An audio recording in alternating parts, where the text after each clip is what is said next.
I find my work completely continuous, even though I don't have one way of drawing consistently from book to book. It's always born of limitations, of the same as in France you have this group called Oulipo, and in some way I think of all my work as in this tradition.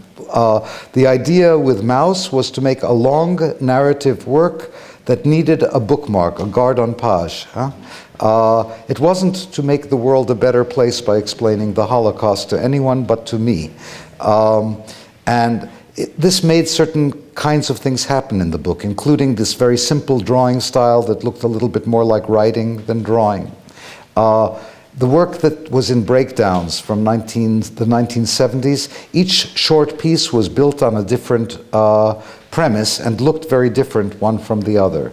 This most recent book for very young children came as a result of Françoise's strong desire, my wife, to make books that could teach young children to read English using comics, because I taught my children to read by sacrificing a very valuable comic book collection that they tore to shreds, but there weren't so many good comics for kids, so we used those to look at books together, and they learned to love books, reading, comics, and other things.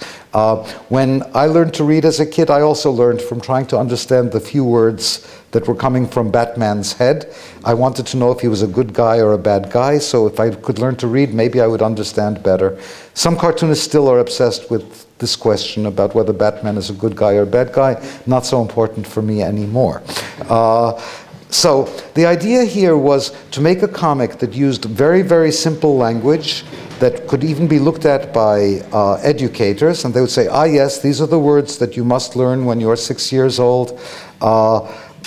And I used that plus a very simple visual discourse to make the comics very clear to read, to make you understand the idea of going from left to right rather than right to left and things like that, because again, the limitation was interesting, to make something that was simple, clear, but not stupid.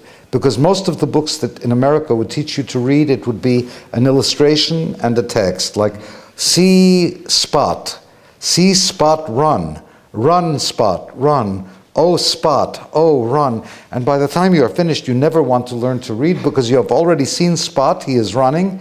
You don't need to understand all this junk below, it's not a problem. In comics, you need the combination of the words and the pictures to understand together, so there's more motive, and it's a very congenial way to learn to love to read. So the idea was to make a beautiful book, and in France, to make a beautiful book that could act in bilingue, so that the French could be a little more sophisticated. So a kid who already could read in French didn't have to have the same limited vocabulary, but still clear for children in French. And then when you flip it around, you get to read the very simple language in English, and you can learn to read the book in English. The nice thing about books in general, and a very strong thing for me in this work and in Mouse and in all the other work, is that when you make a book, the nice thing about a book, different from, say, the internet or even from a newspaper comic, is a book is not just to read, a book is to reread.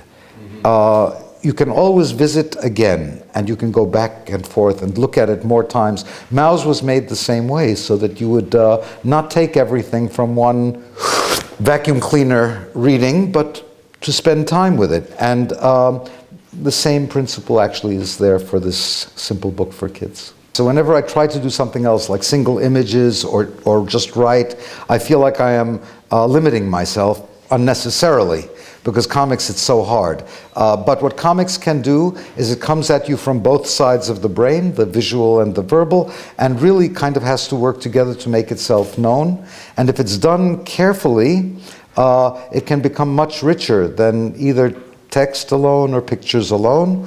And in this project, in this what you were calling educational didactic project, I think that comics actually do something very similar to what happens when you first learn to speak as a baby. Because when your mother comes to you as a baby to the crib and says, "Oh, does baby want some milk?" So you get the expression, the acting of the gesture, and a pointing to the milk to let you know that this crazy sound, milk, means milk.